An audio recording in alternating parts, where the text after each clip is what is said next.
Welcome student, मैं हूँ ऐश्वर्या मेहता बाल मंदिर से और आज मैं आपको हेनरी फ्यूल के 14 सिद्धांतों के बारे में बताऊंगी। हेनरी फ्यूल के बारे में हम पहले ही पढ़ चुके हैं कि हेनरी फ्यूल एक खनन इंजीनियर थे जो कोल माइनिंग इंडस्ट्रीज में काम करते थे। उन्होंने अपने अनुभवों के आधार पर 14 सिद्धांतों का प्रतिपादन किया है। वो 14 सिद्धांत जो है उन्होंने प्रबंध जनरल यानी सामान्य प्रबंध के आधार पर दिए। टेलर ने जो प्रबंध दिए, जो सिद्धांत दिए थे वो वैज्ञानिक सिद्धांत थे, वैज्ञानिक प्रबंध के सिद्धांत थे। लेकिन हेनरी फ्यूल ने सामान्य प्रबंध के सिद्धांत दिए थे, यानी नॉर्मल जो हर जगह काम आए। अब पहला इसका है कार्य विभाजन।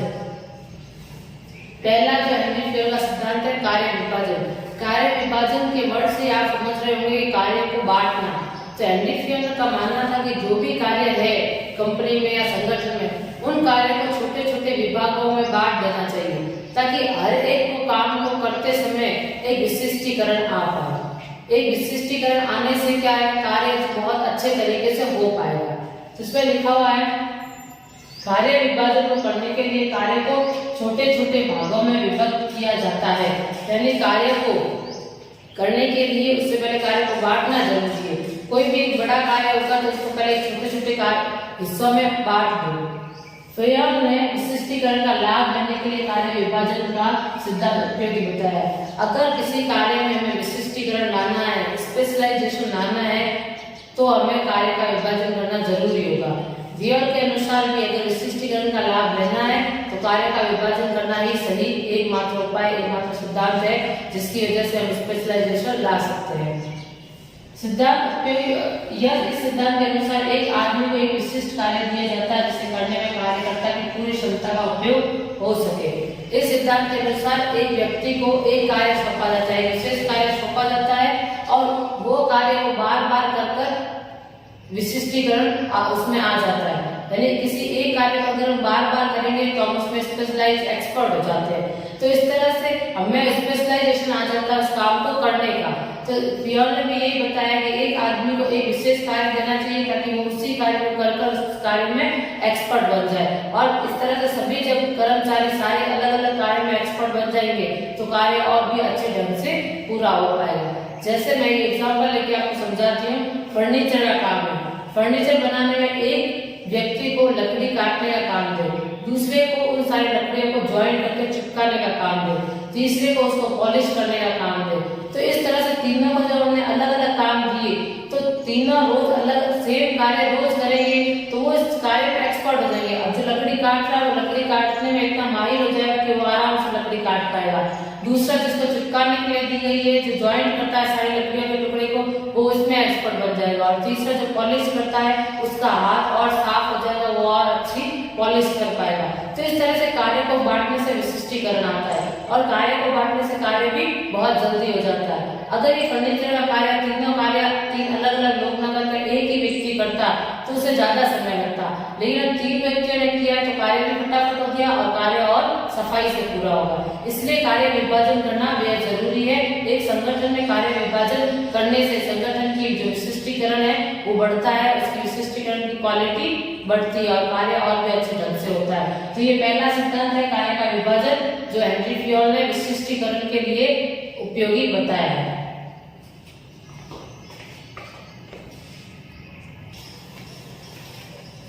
दूसरा सिद्धांत है कार्य विभाजन के बाद दूसरा सिद्धांत है अधिकार एवं उत्तरदायित्व। अधिकार यानी आप जानते हैं अधिकार का मतलब होता है पावर और उत्तरदायित्व यानी अथॉरिटी जिसे कहते हैं यानी जिम्मेदारी। उत्तरदायित्व का मतलब होता है जिम्मेदारी। तो फ्यूल ने अपने दूसरे सिद्धांत में ये कहा है कि जिसके पास जितने अधिकार हो उसके पास अपने उत्तरदायित्व भी होने चाहिए। अधिकार एवं उत्तरदायित्व दोनों समान होने चाहिए। न तो ज्यादा अधिकार होना चाहिए यानी न तो ज्यादा पावर होनी चाहिए और न ही ज्यादा जिम्मेदारी होनी चाहिए। मान लो अगर अधिकार ज्यादा है लेकिन जिम्मेदारियां कम है तो वो अपने अधिकारों का गलत फायदा उठाएगा, और अगर जिम्मेदारियां ज्यादा है और अधिकार बहुत ज्यादा कम है तो वो अपनी जिम्मेदारी को पूरा ही नहीं कर पाएगा। इसलिए दोनों को समान होना बहुत जरूरी है। फ्यूल के अनुसार अधिकार आदेश देने एवं आज्ञा पालन कराने का अधिकार है। फ्यूल के अनुसार अधिकार क्या है? अधिकार का मतलब होता है दूसरों को ऑर्डर देना और दूसरों से काम करवा के लेना, ये होता है अधिकार। एक प्रबंधक एक संगठन में प्रबंधक प्रबंधक का यही काम है, अपने अधीनस्थों को ऑर्डर्स देना और उनसे कार्य करवा के लेना, ये होता है उसका अधिकार। अधिकार एवं उत्तरदायित्व में समानता होनी चाहिए, यानी दोनों बराबर होने चाहिए। जितने अधिकार है उतने ही उत्तरदायित्व होने चाहिए, न ज्यादा न कम। संगठन में जब व्यक्ति को कोई कार्य सौंपा जाता है तो उस कार्य के निष्पादन का उत्तरदायित्व उस व्यक्ति पर होता है। कार्य सही ढंग से तभी हो पाएगा जब व्यक्ति के पास उचित अधिकार हो। जब संगठन में किसी व्यक्ति को कोई भी कार्य सौंपा जाता है तो उस कार्य को पूरा करने की पूरी जिम्मेदारी उस व्यक्ति पर होती है।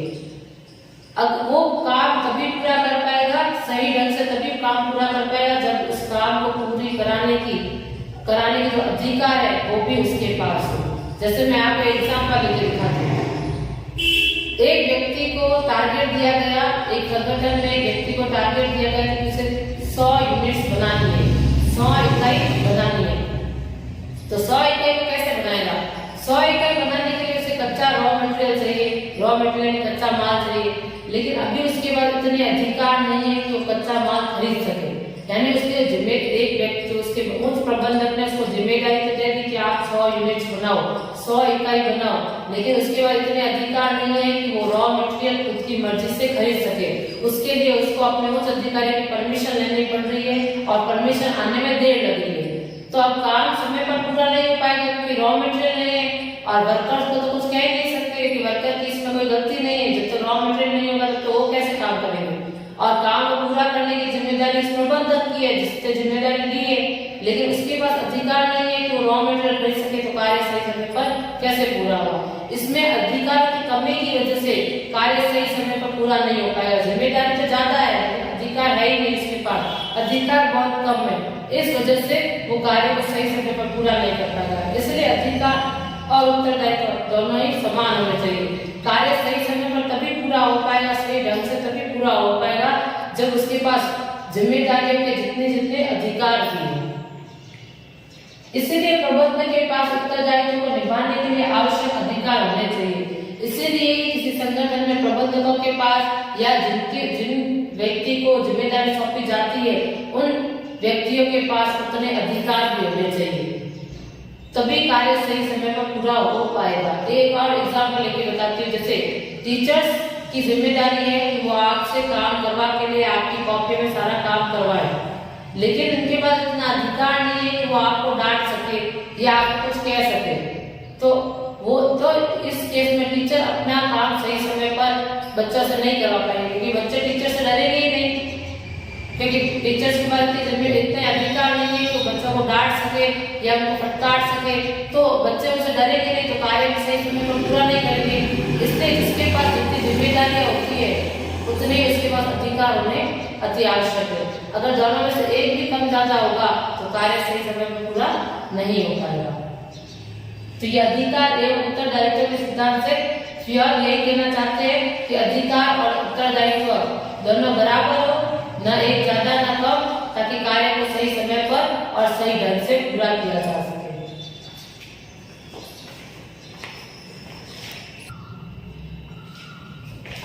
तीसरा सिद्धांत है अनुशासन। अनुशासन वर्ड से आप पहले से परिचित होंगे कि अनुशासन का क्या मतलब होता है। अनुशासन हर जगह होता है, स्कूल्स में भी होता है। अनुशासन यानी डिसिप्लिन, ऐसा व्यवहार जिससे लोग सही समय पर और सही व्यवहार से कार्य करें। समय पर तो करेंगे लेकिन सही व्यवहार से कार्य करें, ये होता है अनुशासन। जो कि स्कूल्स वगैरह में भी आपने देखा होगा, आप भी डिसिप्लिन में ही रहते हो, टीचर्स के डर से और सही से व्यवहार करते हो। तो एक संगठन में भी डिसिप्लिन होना बहुत जरूरी है, अनुशासन होना बहुत जरूरी है, ताकि कार्य जो है सही ढंग से किया जा सके और जो संगठन का व्यवहार है वो उचित हो। अनुशासन से अभिप्राय है संगठन के कार्य करने के लिए आवश्यक नियम एवं नौकरी की शर्तों के पालन करने से।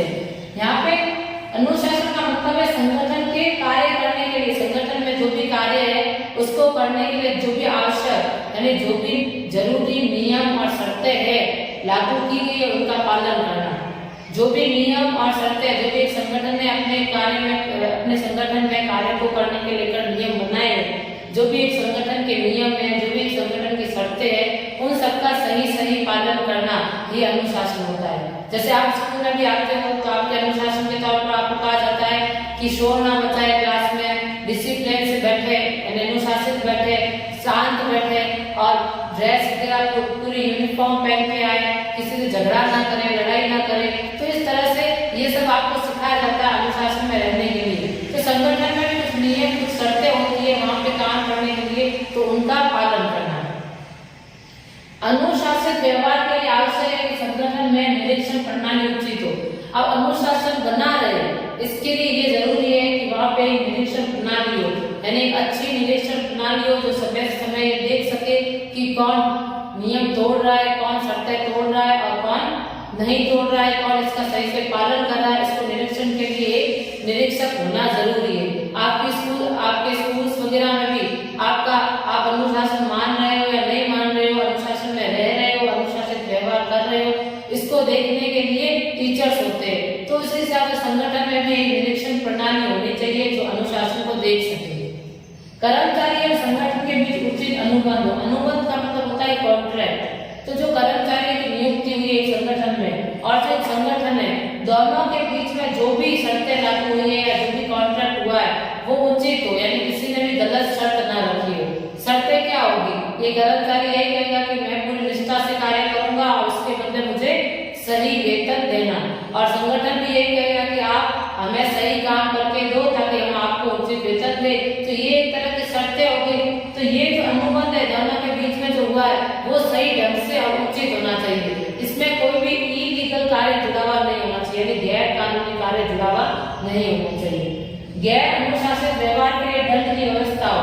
कोई भी अगर अनुशासन तोड़ता है या ऐसा कोई कार्य करता है जो संगठन के नियमों के खिलाफ है, तो इस बात पर उसको दंडित भी किया जाना चाहिए। अगर संगठन में अनुशासन तोड़ने वाले को दंडित नहीं किया जाएगा तो दूसरे भी उसे देखकर अनुशासन तोड़ने की कोशिश करेंगे। इसलिए दंडित करना तो आवश्यक है। और या आप अपने स्कूल में भी देखते हो कि कोई भी बच्चा या कोई भी स्टूडेंट जब बदमाशी करता है तो टीचर्स को पनिश करते हैं, अलग अलग तरह की पनिशमेंट देते हैं ताकि दूसरे बच्चे भी उसको देखकर सीखे कि अनुशासन नहीं तोड़ना चाहिए और वो बच्चा भी अगली बार अनुशासन तोड़ने से पहले 2 बार सोचे।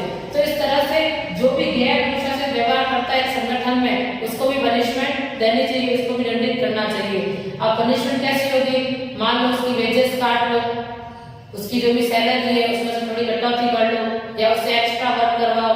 इस तरह से किसी भी तरह की पनिशमेंट दी जा सकती है। यहाँ अनुशासन का अर्थ है कि श्रमिक एवं प्रबंधक दोनों अपने अपने वायदों को पूरा करें। अनुशासन का एक और अर्थ ये भी होता है कि श्रमिक और प्रबंधक दोनों के बीच में श्रमिक और प्रबंधक दोनों अपने अपने वादों को पूरा करें, यानी दोनों ने जो एक दूसरे को कमिटमेंट दी थी उसको पूरा करें। श्रमिक ने क्या कमिटमेंट दी होगी? श्रमिक ने कहा होगा कि मैं पूरी निष्ठा से कार्य करूंगा, ईमानदारी से कार्य करूंगा, और प्रबंधक ने भी कहा होगा कि हम उसको काम के बदले आपको सही वेतन देंगे, बोनस दे, अच्छे काम के लिए आपको बोनस देंगे और सही व्यवहार के लिए आपको सम्मानित भी किया जाएगा। तो इस तरह से जो प्रबंधन है और एक श्रमिक ने एक दूसरे से वादे किए, उन वादों को पूरा करना भी एक अनुशासित व्यवहार ही कहलाता है। तो यहाँ पे अनुशासन का ये मतलब है कि जो भी नियम, जो भी शर्तें, जो भी कॉन्ट्रैक्ट है उसका सही पालन करना ही एक संगठन में श्रमिकों की, प्रबंधकों की और संगठन की खुद की जिम्मेदारी है। तो अनुशासन के अनुसार अनुशासन को मानना जरूरी है तभी कार्य सही ढंग से हो पाए। अगर अनुशासन नहीं होगा, सब अपनी मर्जी से कार्य करेंगे तो संगठन के कार्य पूरे ही नहीं होंगे और संगठन का व्यवहार बिल्कुल खराब हो जाएगा, व्यवस्था पूरी बिगड़ जाएगी। अगर संगठन की व्यवस्था बनाए रखनी है तो वहाँ पे अनुशासित व्यवहार होना अति आवश्यक है। इसलिए फ्योल ने अपने तीसरे सिद्धांत में अनुशासन के बारे में बताया है जो कि अति आवश्यक है।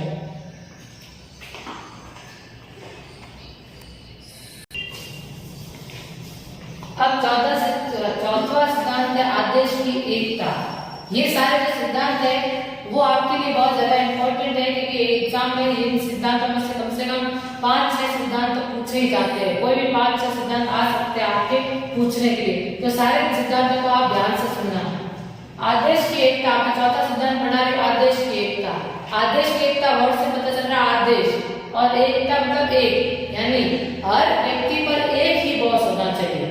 फ्योल का मानना था कि प्रत्येक व्यक्ति पर एक ही बॉस होना चाहिए, यानी एक अधीन स्तर पर एक ही अधिकारी होना चाहिए, किसी के भी 2 बॉस नहीं होने चाहिए। अगर एक ही कर्मचारी को दो बॉस से ऑर्डर मिलेगा तो कर्मचारी कंफ्यूज हो जाएगा कि इसको किसकी बात सुननी है, किसकी बात माननी है, कौन सा काम करना है। इसलिए फियोल ने हमेशा यही सजेस्ट किया है कि एक व्यक्ति एक कर्मचारी पर एक ही आदेश देने वाला बॉस हो। बॉस के ऊपर बॉस हो सकता है लेकिन एक आदेश देने वाला सिर्फ एक ही बॉस हो, ताकि जो कर्मचारी है वो आदेश मानने में उसको कोई कंफ्यूजन ना हो और वो आराम से अपना कार्य कर पाए। फियोल के अनुसार प्रत्येक कर्मचारी का केवल एक ही अधिकारी होना चाहिए। जो एक कर्मचारी है उसके ऊपर का जो बॉस है वो एक ही होना चाहिए, ताकि वो उसी से आदेश दे सके।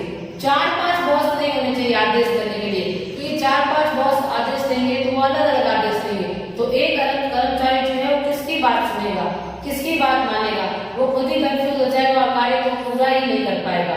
इसलिए एक कर्मचारी पर एक ही अधिकारी होना आवश्यक है। अनेक अधिकारियों से आदेश प्राप्त होने पर और विशेष रूप से उन आदेशों में भिन्नता होने के कारण न केवल कर्मचारी भ्रमित हो जाता है बल्कि वो कार्य को सही समय पर पूरा भी नहीं कर पाएगा।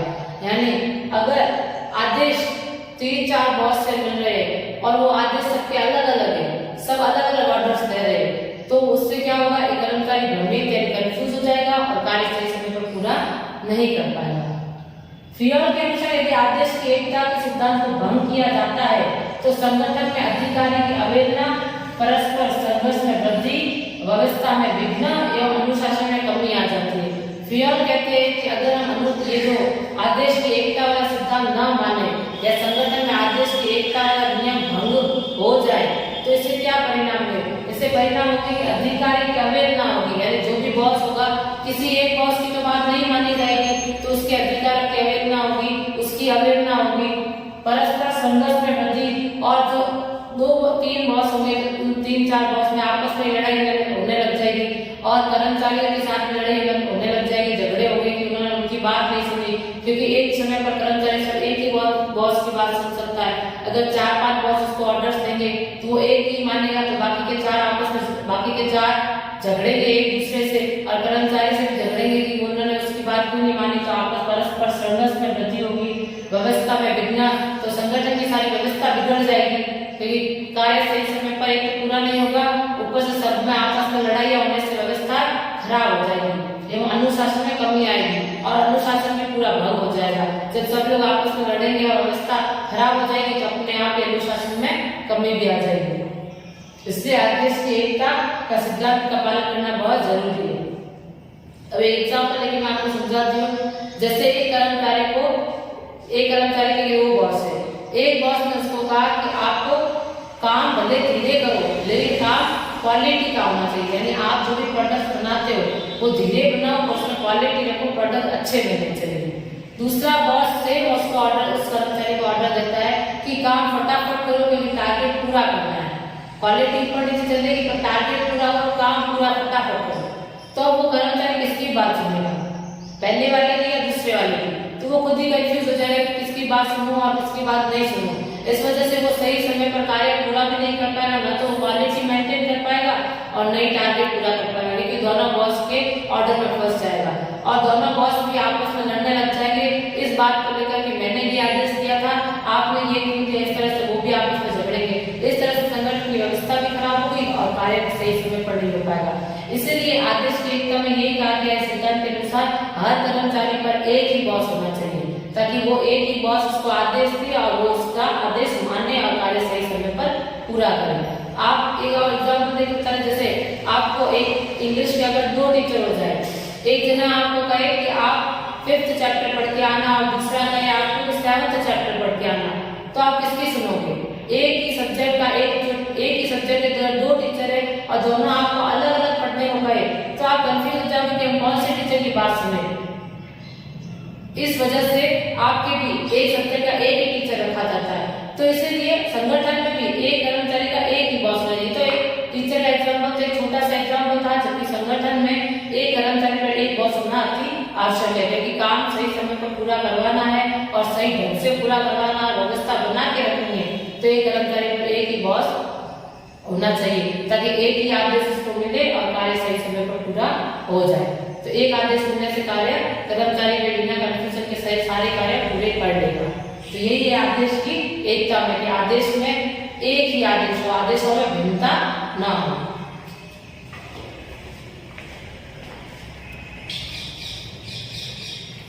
तो पांचवा है निर्देशन की एकता। निर्देशन की एकता में कहा गया है कि जो एक योजना है उसका एक ही अधिकारी होना चाहिए और उसमें एक ही प्लान होना चाहिए। यानी एक योजना के अंतर्गत आने वाले सारे कर्मचारी एक ही उद्देश्य को पाने की कोशिश करेंगे। उन सबका उद्देश्य समान होना चाहिए जो एक विशेष एक योजना के अंतर्गत आते हैं। एक विशेष योजना जैसे एक कंपनी है, उसके 4 विभाग हो गए। एक सेल्स डिपार्टमेंट का विभाग कर दिया है, एक प्रोडक्शन डिपार्टमेंट का विभाग कर दिया है, एक रिसर्च और डेवलपमेंट का विभाग बना दिया है और एक और सेल्स मार्केटिंग का विभाग बना दिया है। तो सेल्स मार्केटिंग और सेल्स विभाग तय हो गया। प्रोडक्शन विभाग 3 विभाग है, प्रोडक्शन विभाग, सेल्स विभाग और तीसरा है रिसर्च और डेवलपमेंट वाला। तो ये तीनों अलग अलग विभाग है। तो सेल्स डिपार्टमेंट का काम है अधिक से अधिक माल को बेचना, जबकि प्रोडक्शन डिपार्टमेंट का काम है अधिक से अधिक माल बनाना। तो जो ये एक विभाग है इसका इसके अंदर अगर 100 कर्मचारी आते हैं, सेल्स डिपार्टमेंट के अंदर अगर 100 कर्मचारी आते हैं तो ये 100 का यही काम होना चाहिए कि इतनी अच्छी से अच्छी पैकिंग करें कि ज्यादा से ज्यादा माल बिके।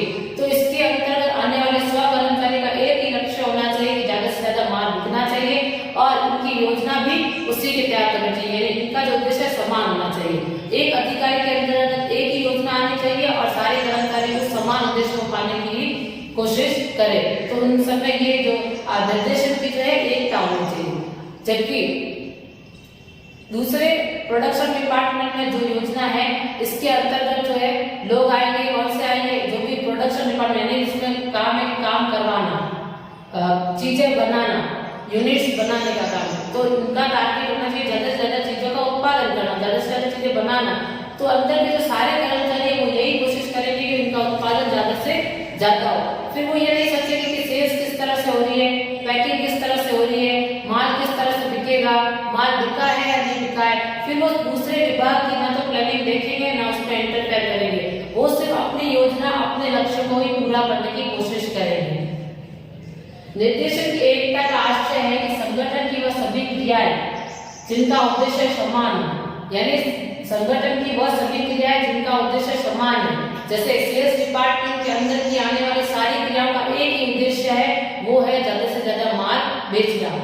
तो एक ही अधिकारी एवं एक ही योजना के अंतर्गत रखना है। तो सेल्स डिपार्टमेंट के अंदर जो एक ही मेन अधिकारी होना चाहिए और उनकी योजना भी एक ही होनी चाहिए, या तो ज्यादा से ज्यादा माल बिकवाना, ज्यादा से ज्यादा माल बिकवा अच्छी तरह से पैकिंग करके ज्यादा से ज्यादा माल बेचना ही उनकी योजना होनी चाहिए। इससे दूसरी योजना में वो नहीं जा सकते। वो अचानक से वो प्रोडक्शन डिपार्टमेंट में जाके देखे कि प्रोडक्शन कितना हुआ है, या वो सेल्स डिपार्टमेंट के लोग जो है वो उत्पादन की ओर ध्यान दे और उत्पादन करने के लिए सोचे कि ज्यादा से ज्यादा उत्पादन कैसे किया जा सके। ऐसा नहीं करना है। जो एक विभाग का काम है वो उसी को करना है। अगर सेल्स डिपार्टमेंट का काम है ज्यादा से ज्यादा वस्तु बिकवाना, तो वो उसी पर ध्यान दे, सेल्स मार्केटिंग पर ध्यान दे, पैकिंग पे ध्यान दे, एडवर्टाइजमेंट पे ध्यान दे, लेकिन प्रोडक्शन पर ध्यान नहीं दे सकते। तो एक ही अधिकारी एवं एक ही योजना के अंतर्गत उनको रखना है। इस सिद्धांत से तालमेल बनेगा। इससे क्या सबका तालमेल बना रहेगा। सेल्स डिपार्टमेंट वाले सब सेल्स के बारे में सोचेंगे और प्रोडक्शन डिपार्टमेंट वाले प्रोडक्शन में सोचेंगे, तो दोनों अपने टारगेट और अपने काम को सही समय पर पूरा कर पाएंगे। गतिविधियों के प्रत्येक समूह जिनके उद्देश्य समान है, यानी जिस भी एक समूह का जिनका उद्देश्य समान है, उनका एक ही अध्यक्ष एवं एक ही योजना होनी चाहिए। सेल्स जैसे प्रोडक्शन डिपार्टमेंट का एक ही लक्ष्य है ज्यादा से ज्यादा उत्पादन करना, तो इस विभाग का एक ही अध्यक्ष होना चाहिए और एक ही योजना होनी चाहिए। 4-5 योजनाएं नहीं होनी चाहिए। प्रोडक्शन डिपार्टमेंट वालों की एक योजना होनी चाहिए ज्यादा से ज्यादा उत्पादन करना। तो फिर वो ये नहीं सोचेंगे कि सेल्स किस तरह से होती है, पैकिंग किस तरह से होती है, या माल किस तरह से बिक रहा है। वो सिर्फ प्रोडक्शन के बारे में सोचेंगे और उनका एक ही अध्यक्ष, इस विभाग का एक ही अध्यक्ष होना चाहिए और वहाँ के सारे लोग एक ही उद्देश्य की तरफ काम करने चाहिए। तो यही है आदेश की एकता है।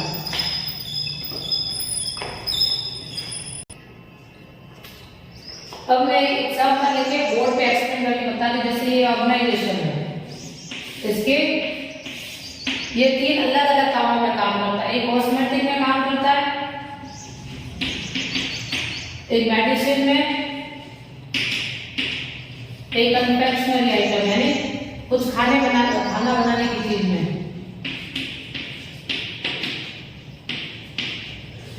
यानी इस ऑर्गेनाइजेशन में 3 विभाग है जो अलग अलग कार्य करते हैं। एक कॉस्मेटिक चीज बनाता है, एक मेडिसिन बनाते हैं और एक कन्फेक्शनरी आइटम यानी खाने की चीजें बनाते हैं। तो ये 3 अलग अलग विभाग है। तो इस विभाग में इसका एक ही अध्यक्ष होना चाहिए और इसके अंतर्गत जो 100 कर्मचारी आते हैं उनका एक ही लक्ष्य होना चाहिए। इस कॉस्मेटिक विभाग का एक ही अध्यक्ष होना चाहिए और उसके अंतर्गत जो 100 कर्मचारी या 50 कर्मचारी आते हैं उनका एक ही समान लक्ष्य होना चाहिए, ज्यादा से ज्यादा कॉस्मेटिक प्रोडक्ट बनाना और बेचना।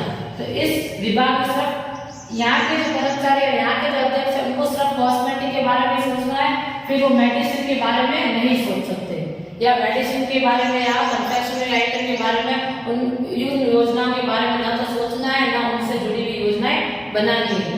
यहाँ के अध्यक्ष और यहाँ के कर्मचारी को सिर्फ कॉस्मेटिक आइटम को लेकर की योजना बनानी है और इसी के उद्देश्य को पूरा करने की तरफ चलना है। यानी इन 100 कर्मचारी का एक समान उद्देश्य होना चाहिए, कॉस्मेटिक प्रोडक्ट्स बनाना, ना कि फिर मेडिसिन की तरफ जाना। और इनका एक ही अध्यक्ष होना चाहिए ताकि कोई कंफ्यूजन ना हो और सब अपना काम, अगर ये 100 कर्मचारी के अध्यक्ष अपने काम पूरा करेंगे और वहाँ के लोग अपना काम पूरा करेंगे और कन्फेक्शनरी आइटम के कर्मचारी अपना काम पूरा करेंगे तो सबका काम सही समय पर पूरा होगा। अगर ये 100 कर्मचारी मेडिसिन का साथ साथ कार्य भी कर रहे हैं और कॉस्मेटिक का कार्य भी कर रहे हैं और कन्फेक्शनरी का आइटम का भी कार्य कर रहे हैं तो तीनों में काम करते करते वो कंफ्यूज हो जाएंगे, ना तो किसी में वो एक्सपर्ट बन पाएंगे और नई तीनों में से कोई भी काम ढंग से पूरा कर पाएंगे। इसलिए एक योजना के अंतर्गत एक ही अध्यक्ष होना चाहिए और एक ही समान उद्देश्य, जिनका समान उद्देश्य होना चाहिए। तो ये इसमें है। आदेश की एकता में है, इन दोनों के बीच में डिफरेंस आपके एग्जाम में पूछे जाते हैं कि आदेश की एकता और निर्देश की एकता में क्या फर्क है। तो आदेश की एकता में किसी भी अधीनस्थ को एक अधिकारी के अंदर ही काम करना है या एक ही अधिकारी के अंदर आदेश करना है, यानी एक कर्मचारी के ऊपर एक ही अधिकारी होना चाहिए। One person have one boss only, ऐसे कह सकते हैं हम कि एक ही अधिकारी, एक अधीनस्थ के ऊपर एक अधिकारी होना चाहिए। और निर्देश की एकता में है कि समान उद्देश्य वाली क्रिया जो समान, उनका ऐसी बहुत सारी क्रिया जिनका उद्देश्य एक ही है, उस एक उद्देश्य वाली क्रियाओं के लिए एक अध्यक्ष और एक ही योजना अधिकारी होना चाहिए। यानी उनके ऊपर, उनमें जो भी क्रियाएं हैं जिनका समान उद्देश्य है, जिनका एक ही उद्देश्य है, तो वहाँ पे एक ही अध्यक्ष और एक ही योजना होनी चाहिए। तो ये दोनों में डिफरेंस है और दोनों का मतलब है।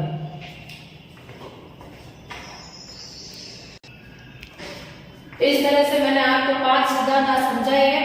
बाकी के सिद्धांत हम अगली वीडियो में कंटिन्यू करेंगे और ये सिद्धांत आप अच्छे से पढ़ लेना क्योंकि सिद्धांत बहुत जरूरी है क्योंकि एग्जाम में आपके पूछे जाते हैं। बाकी का हम अगली वीडियो में कंटिन्यू